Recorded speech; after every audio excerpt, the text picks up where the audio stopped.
Anxiety. It's that gnawing, creeping feeling that can leave you up all night or keep you from living your best life. It is one of the most commonly diagnosed mental health conditions you can face. But for those of us who have battled that serpentine emotion, which lives in our own minds to vehemently warn us of primarily inconsequential and non-threatening hazards, the burden can be too much to bear. So today I have invited one of my friends along so that we can demystify anxiety. And if that appeals to you, feel free to hit that like button so that the algorithm can pick this up and maybe help somebody else. But all that being said, let's go because I have questions.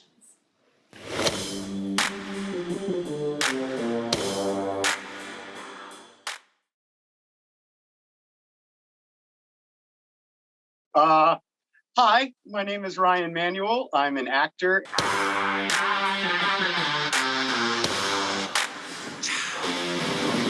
Nice to see you again.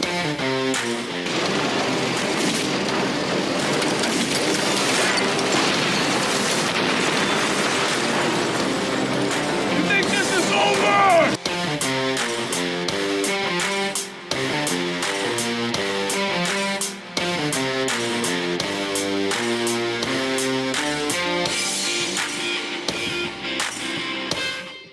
And I live here in Los Angeles, California. I'm here today to talk about anxiety and how it's been a key factor in my life, one way or another. Beautiful. I love it so much. Okay, so I have questions.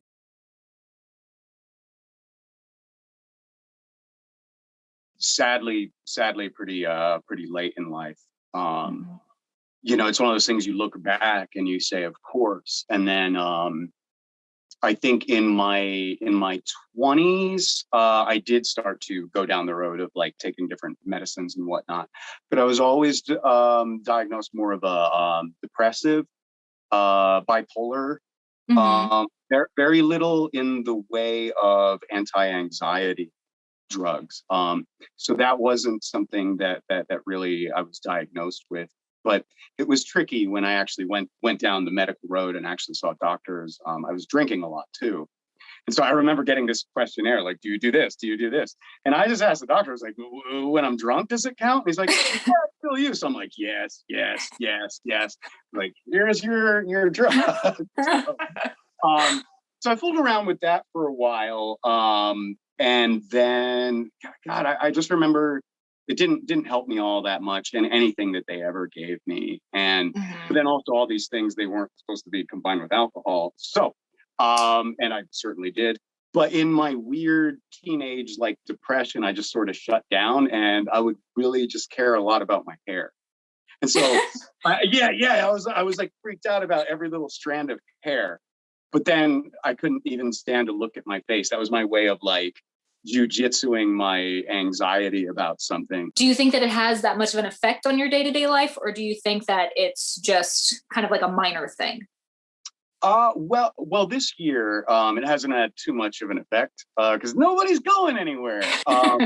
And I guess it's easier to be socially awkward if you have a mask on, like everyone's kind of blah, blah, blah, blah, what? Like nobody's coming across as James Bond. You know what I mean? Like nobody's. So this year is a little bit of an exception, but I do remember a few times going to like premieres and whatnot, and then just feeling that old anxiety that I used to feel in middle school, you know, and I'm like, this is new, and it's really creepy because I don't know like why is it like kind of back now? I don't really know, you know. Yeah, that's a little scary because I have had kind of ups and downs, and I think a big part of how I used to manage my anxiety was through drinking, and I'm 7 years sober now.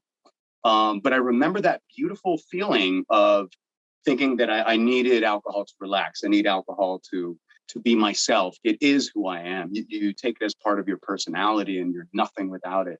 And then finding out that is a lie and it's a beautiful feeling. And you go like, all the things that I thought alcohol was giving me, it was already in there. And so I had a few years where I didn't really feel too much like social anxiety. I felt naturally high on life and whatnot. And then lately, sometimes, like I said, it feels just like I did when I was in middle school. Mm-hmm. I wonder if that's because I've also been feeling that lately. It's like you go through several years or so where you're just like, no, everything's fine. Like I'm not necessarily an extrovert, but it's like I can get through these situations pretty well and I can manage them very, very easily. And then staying at home specifically for quarantine, it was like I I lost my mind. It was like, oh my God, like what if this, and like you had said about needing to have an ending for things. The fact that I didn't see an ending for quarantine or for like COVID and like what was the fix? We didn't have a vaccine at the time. And it was just like, oh my God, like I need a solution. I need an end date. I need something here.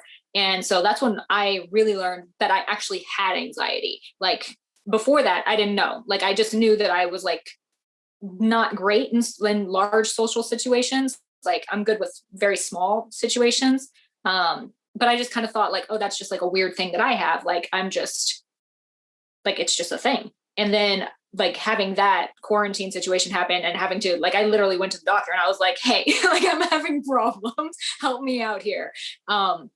Which to me, and I don't know if you felt like this whenever you went to the doctor, it was almost like I felt like a failure for having to go to the doctor, but at the same time, it was like, but I need help. Like I can't do this. Like I can't manage this. I need somebody to tell me what to do. I need just someone to help with this right now. And then throughout this past year, definitely got in touch, I think, with everything that I personally love and all the things that I had kind of forgotten because we get so busy during the day, you know, in just general, normal, non-quarantine life, that to have all this time to get back to all the things you actually enjoy and then to start feeling like certain levels of anxiety that I hadn't felt for years and years and years.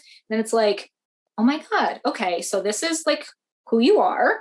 And maybe it's because we're just getting in touch with our younger selves that we're having to feel these things that we haven't dealt with in a long time.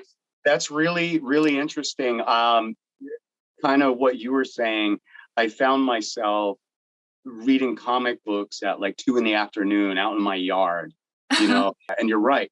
I did. I started playing video games again. I hadn't played video games since I was 22 years old, you know, and even then I was kind of on my way out. You know, I'm 40 now, so it's and It's then been a while. so yeah, the idea of like rediscovering your childhood during this time, I'm right there with you. And yeah, I wonder, did I also rediscover some things that I didn't want? Yeah, but it's kind of almost like good and like cathartic in a way because it's I don't like, or at least for me it's been like, okay, well I had these problems and clearly I never dealt with them for various reasons, and now I'm going to deal with them in hopefully like a healthier manner and like get through them, you know, like, or at least that's my thought. Like hopefully it's going to be better. Do you ever feel like that, not just with this but other things like this, saying it out loud makes it real, and if you just don't ever say it out loud, maybe it'll go away? I definitely thought that as a kid. I'm a guy, so I think about that a lot. Like those thoughts that start to drill in. If you can be like, oh, it's not real, and just keep smashing it away. Every once in a while, it works. Most of the time, it doesn't. But yeah, every once in a while, you're able to kind of. And I think that's why I've been hesitant to like talk about it, because I'm almost like afraid that talking about it doesn't always help for me. Sometimes talking about it makes it real, and it's like. Oh, I have okay. So you're married now, which is wonderful. Congratulations. How many years? It's been 2? 2. Yeah. Yay. Good for y'all. Although this year counts as 10, we make that joke. Touche. Touche. Yeah, for a guy that was kind of unsure, you know, because I didn't get married till I was 38 and wasn't married previous or really considered it. You know, I wasn't the guy to pull the ripcord on the marriage thing very quickly. So, it was definitely a kind of a weird thing for a guy that like wasn't sure, and then it was like, bam, coronavirus, you're locked in together for a year. You know, like, but yeah. So we both joke that like this year counts as 10. I think that's valid. That's valid though. Sorry, I went off on a tangent. What was your question? No. That makes sense though. So I was gonna say, so you got married. But before that, like, how easy was it for you to be, open and honest with a person, like as someone who kind of is like anxious about people? Like, how easy was it to get close and like delve into that and be in a full on, I'm going to lead, to marriage relationship? Well, uh, thankfully, my anxiety does dissipate the more I get to know someone. So sometimes I remember talking to my parents about it, and they'd say, "What do you mean? I see you with your friends and yada yada." I'm like, "Yeah, but that's with my friends." But then when I'd be in school in a class of 30 kids that I didn't really know, yeah, I was quiet as hell, quiet as hell. Every once in a while, there'd be an exception because, like, there'd be a good friend, and you maybe find your core of like 4 people, and you'd be like, "Oh, this class Hmm. is different." Spanish class is cool, but as soon as I get in geometry, oh man, you know. Uh, Yeah. Sorry, what was the question again? So with meeting Sarah and like getting married, and how easy was that relationship to? Oh, well, so yeah, it definitely affected my dating life. I was either that anxious guy saying stupid stuff and not showing that he has no game. I was either that, or I drank. I drank in the hopes of killing that anxiety, and then I would be the drunk douchebag.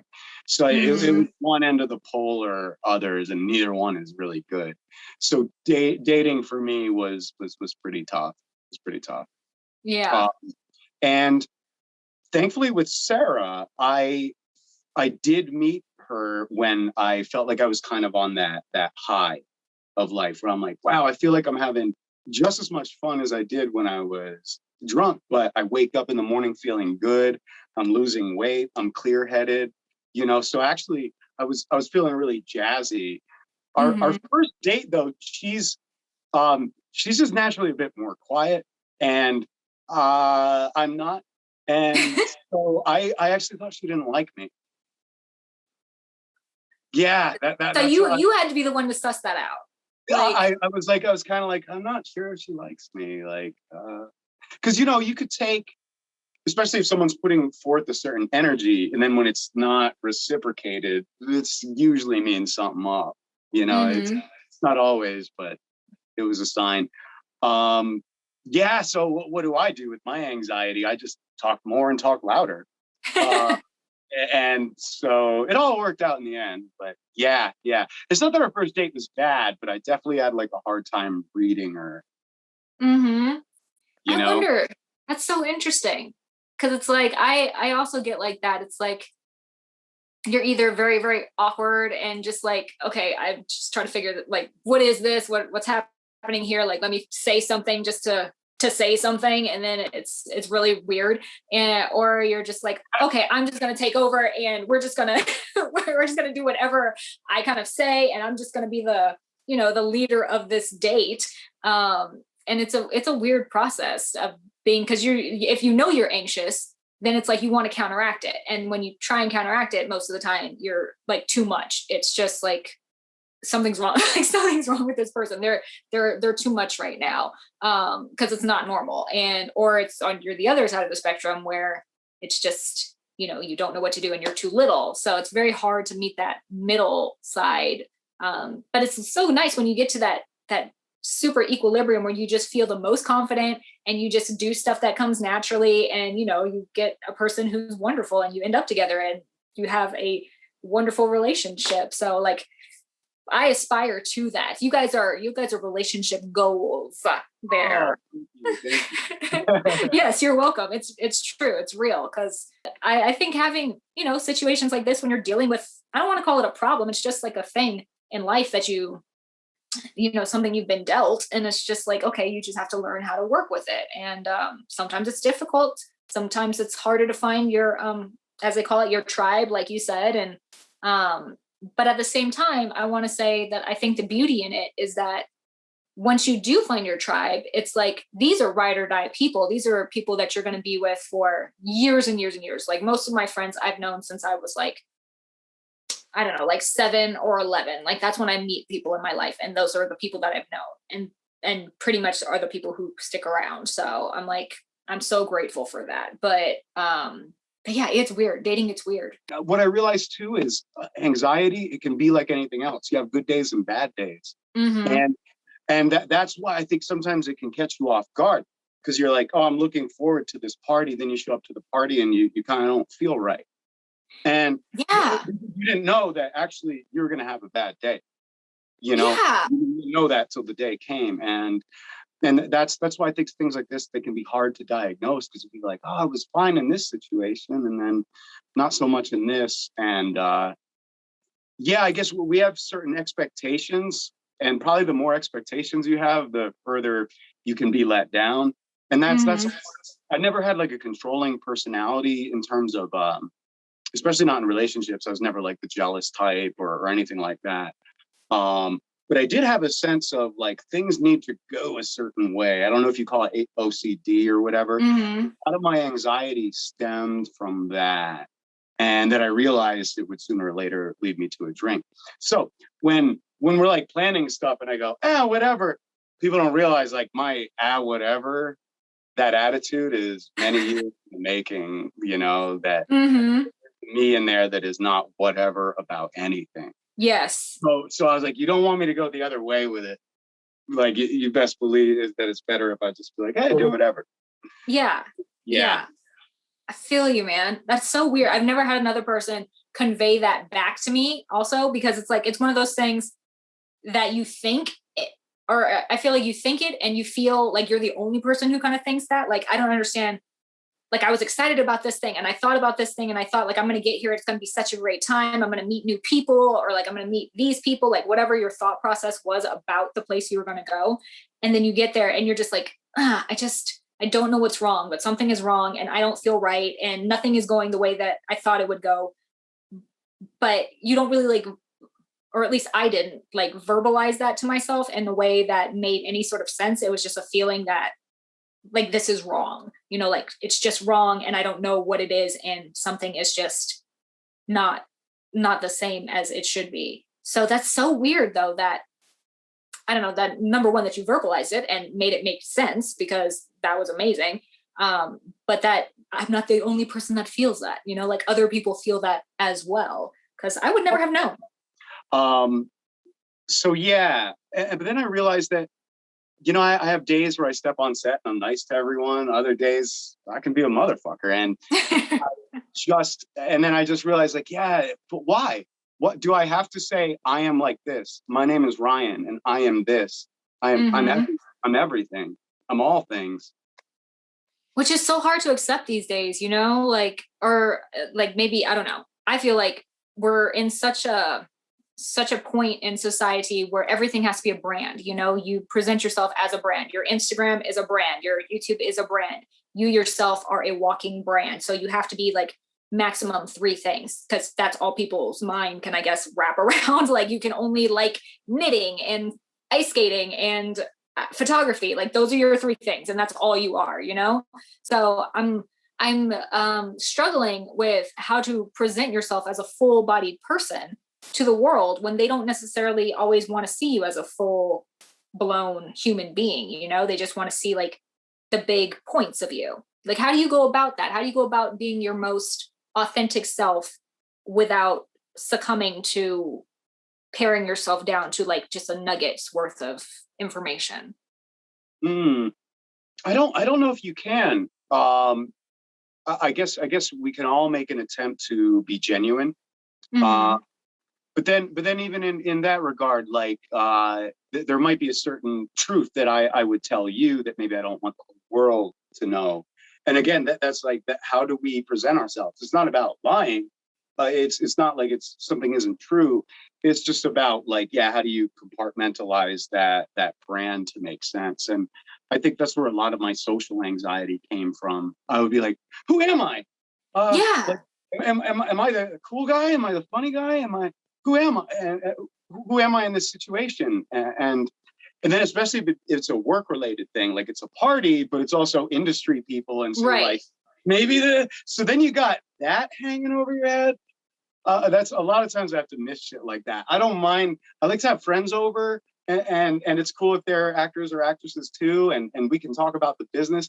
But then as soon as it's like, oh, that producer's here, then all of a sudden I'm like, ew, I didn't want to be in that mode right now. I didn't Yeah, want to be in that mode. it's a You weird know, thing. there's a lot of anxiety around that, like the what ifs, the Yeah, what ifs.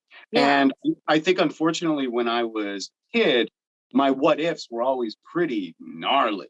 Like if this goes wrong, you will die. And Yes. so that caused the anxiety. Is I would look at life and see the worst. What's the worst thing that could happen? And that'll just prime your whole system for an anxious kind of like fight or flight kind of existence. Existed. Yeah. Yeah. Same. Okay. Because I didn't know, you grow up and you're yourself and you're in your own body and you just have your own thoughts. And I guess if you're a more extroverted person, you communicate these things with other people and you figure this out much sooner. But being the introvert, anxious child that I was, and I grew up in a very Christian household where it's like, if you told your parents, like I told my mom, I was like, man, like I feel weird, because I had anxiety, but I didn't know I had anxiety. And she's like, it's okay, pray, like just pray. She was one of those like, pray it away, it'll be fine. And so it's like you finally hear other people. More or less the advice I get in AA too. So I'm like, pray it away, you're good. It's okay. God will take care of it. well, I think the wisdom actually comes from maybe like a sort of internal examination. The prayer in some ways is like an acknowledgement, like I'm now saying this to my higher power and please take this away, as opposed to saying there's nothing wrong, everything's fine. In some ways, at least a prayer makes you stop other thoughts and confront what's going on. Like, whether or not like God listens, I don't want to go down that path, but yeah, I think there's something to be said for that, because you're taking time for yourself to confront an issue. Interesting. Which is more than a lot of people do. So it's something. That is something. I never thought of it in that respect. I mean, like I've always tried to be like, self-aware, like just, with you and your hearing and speech. Like I've always been a fairly self-aware person, but I never thought of prayer making you more self-aware, essentially. Like that's an interesting concept. Probably because it was rammed down your throat. Like possibly. And you kind of go, whereas I kind of had to discover religion a bit later in life and find out what I thought about it. And then I'm sort of into like Deepak Chopra and Eckhart Tolle and some of the new agey stuff. And I think I find it interesting when they talk about like meditation and all that. A lot of it does go back to traditional religion, Kind of, yeah. So I don't like to knock religion. I think what happened is there was some core things that these human animals kind of figured out, and taking some time to pray and meditate, they realized like, hey, you need that for your headspace. Yeah, we hunt, we eat, we have sex, we have elections, whatever these tribes do. But then there's also a time when you need to clear your mind, And so I think they discovered that early, but then mankind kind of just did what it usually did and started making rules, and then the more bureaucratic structure started to turn capitalists came in. They turned them into like what we now know as religions, but really I think it starts from the same base as what a lot of like new agey modern, when people say I'm not religious, I'm spiritual, I think the two aren't that far away, just one's a hell of a lot more like organized. Yeah, that makes sense. Yeah, it's true. I mean, religion is definitely more organized. So it's got, a bit of capitalism in it, and it's, I don't know, it's a little, I like to say it's a little Trumpian in its approach. Like, you get the MAGA people who are just, doesn't matter what you tell them. Like, it's like, this is what I believe and that's it only. So it's a little bit like that in certain respects. But again, I do actually really like religion because of its organization. Like, I was Catholic for a while, for like a quick minute. And the fact that they all do the same sort of readings and prayers every Sunday, like all the Catholics throughout the world do the same reading and prayer and stuff on the Sunday. And I thought that's really interesting because it kind of makes you feel like you're part of a whole. So that's, it's interesting how I like that part of it, but I do like just spiritual sort of meditation and things like that, because it's a little bit more relaxed, and it's like you have because it's more relaxed, you kind of have more control over it in a sense, you know? I do know. I think too, yeah, there's a sense that it's more malleable and use Yeah. what works for you, whereas religion is like, don't eat fish on Friday. And it's like, what? Yeah, yeah. Like I get it. So when it comes to religion, I'm sort of on the fence. I think the truth is it's probably just like a lot of things. It's like saying, how do you feel about technology? Well, I don't really like the atom bombs, I love technology. but my iPhone is cool. Or social media. I love the fact that my aunt can see my vacation pictures. I hate the fact that I spend too much time on it, or whatever the case may be. So I think it's like, that's how I feel about religion. It's like, to say it's good or bad is a little overly simplistic. I think it's just technology. It's a double-edged sword, because the more organized it is, the more good they can do for people. But also, both sides. Yeah. Interesting. I love your perspective. Last question for you. What do you think the top 3 things someone with anxiety should kind of focus on to make a better life for themselves? Well, I guess kind of like I said earlier, I don't want to knock antidepressants and medicine. So perhaps in severe cases that sort of thing is called for. But as we all know, you can go down that weird road. You take one pill, but it gives you side effects. You take that pill. Next thing you know, you're taking 8 things. So I never wanted to go to, you got to be careful. But I do think in some cases it could be necessary, like if you're just through the roof anxiety, then that's one way to go. The number one thing that helped, but not fully, but it helps with most other things in my life is being present, which I'm sure they talk about, Deepak Chopra and stuff, and other people talk about it with a sense of urgency. There's only ever now. There never wasn't a time that wasn't right now. And so I have little exercises in my brain that keep me focused. And man, when you start doing these exercises, you realize how often you go off on tangents, because your job is to catch yourself and bring yourself back. Wow, I just did this 3 minutes ago. So I think that helps. I wish it helped like it was a Xanax, like, aha, I'm mindful and present now. So like I've yet to have any experience quite like that. It helps. And then beyond that, shoot, I don't know. Those are good ones. Yeah, that's why I wanted to talk to you. I don't know what to do. You're doing all the good stuff. I mean, like everything that you've said has been way more articulate than I could have said it, just because number one, having certain experiences, haven't been able to really define exactly what they were. So like everything that you said, I think is super helpful for people to hear, and just the options that you've mentioned. Because there's a certain sort of stigma, I think, with, like I said, going to the doctor. Like I felt weird going to the doctor when I was having problems, and just because I kind of felt like, okay, like I failed and now I have to like ask for help. But it's an important thing to do, and you should have somebody help you guide. Like they see this all the time. It's not like you're the first person to go in there and say like, I'm having this, and this, or like, please like help me. They deal with this all the time. And so to take that stigma away, and to hear that another person has gone there and, dealt with the people, and that they're actually trying to help you, like they're listening to you, they're actually trying to help you. That's a wonderful thing. And, like we said, religion kind of has its double-edged swords and stuff like that, but meditation is always good. And Deepak Chopra is amazing. So I think all these things are very helpful that you've mentioned. And speaking of stuff that we've mentioned, one thing that I barely touched on was the fact that you have a wonderful project coming out called Loss of Grace. Would you like to tell me anything about Loss of Grace?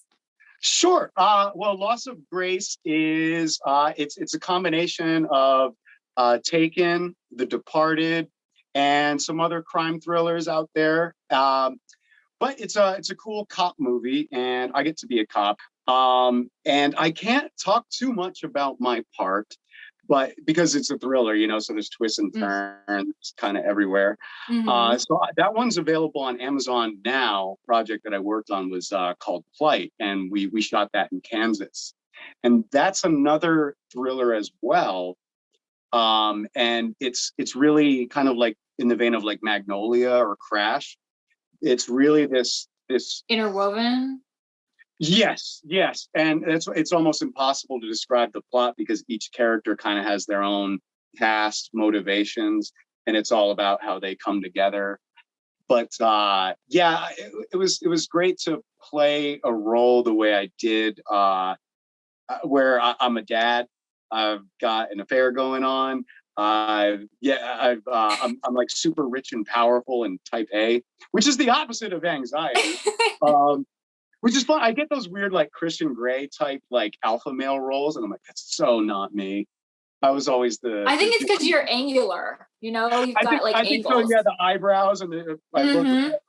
Yeah, the truth is, yeah, nothing could be further. I think I always wanted to be a cool guy when I was younger, but like, nah, not really. You know. And we have that in common. I feel like maybe it's the anxiety that bonds us and all these things. It's like I always wanted to be cool also, but you are cool. Like you're super chill. I love it. This movie is super cool. Oh, stop, thanks. But yes. I was gonna say, do you? Because I realized actually, like we got along really well when we first met, and then I realized that also, and sets can be very social, and it's very similar because you're meeting new people, you're thrust in this situation, you don't really know how the day is going to go. A lot of times, you know, sometimes you do, sometimes you don't. So I wonder, why am I comfortable on set, but then sometimes a party will make me feel, when I'm like, it's not that different. It's not that different. Like what's, and then I think because on set, there's like maybe an expected yeah, sort of I think it's behavior. like a character. It's like, you know, you know that you're going to be there to be an actor or like a model or whatever your job is for the day. So I think you kind of already, like you were saying, it's a level of expectation that is already set, you know, maybe. I think that probably helps. Yeah, that there's kind of this, and I guess the other thing too, like if you have lines, say if you're talking to someone that you're not really digging, you're like, oh well, I get better go over my lines. You have the right to just kind of like, and that's cool. Yeah, leave. You're not doing anything wrong. Whereas if you're at a party and someone's like yakking your ear off, if you just kind of turn around and you know, you're kind of a jerk. You know, Yeah. it's one of those where, yeah, I feel like even on the outset, a party and a film set and the socialization that goes on there, they can feel similar, but I think there's a few key differences that make the difference, you know? Yeah, it's but true. That could be another piece of advice too, is like, yeah, fine. You know, we talk about how we're always ebbing and flowing, good days and bad days, but maybe right before the party, figure out who you are and be that. Play that just character. Play that part. Yeah, unless it doesn't work, then change it up. But yeah, I guess it's better than going in like not knowing anything. Like they say, it's better to have a wrong plan than no plan. You know, if your plan doesn't work, change it. But to just go in with no plan, if you're not prone to anxiety, maybe you don't need a plan. But if you are, I think maybe that could help. You know. Yeah. The other thing too, is everything gets easier the more you do it. So if parties make you nervous, go to more parties. Go all the parties. Go to all the parties, even when you don't want to. Ryan, thank you so much for doing this. Like I said, you are the inaugural person to go through this with me, and I so appreciate it. I so appreciate hearing you, your perspective, and just having this time to chat because you are awesome. Oh, thank you for having me. Thank you. Okay, everybody, my camera, myself, Ryan, that is a wrap. Good job. Thank you so much. Always a pleasure.